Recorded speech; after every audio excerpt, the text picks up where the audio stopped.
মন চাইলেই যা মনে চায় মুখ দিয়ে বলা যাবে। আমার রাসূল সাল্লাল্লাহু আলাইহি ইসলামের 11 জন স্ত্রী, এর মধ্যে একজন স্ত্রী ছিলেন একটু স্থূল আকৃতির, মানে মোটা। কি ছিলেন জানেন? ওই স্ত্রীর নাম কি? সফিয়া। কি নাম? সফিয়া বিনতে হুয়াই ইবনে আখতাব।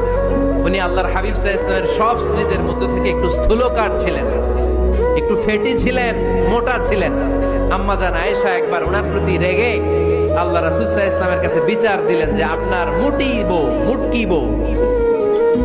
আল্লাহর হাবিব সাল্লাল্লাহু আলাইহি ইসলাম এই কথা শুনে রেগে গেলেন। আয়েশা, এটা তুমি কি বললা? তুমি সফিয়ারে মুটি বলে গালি দিলা।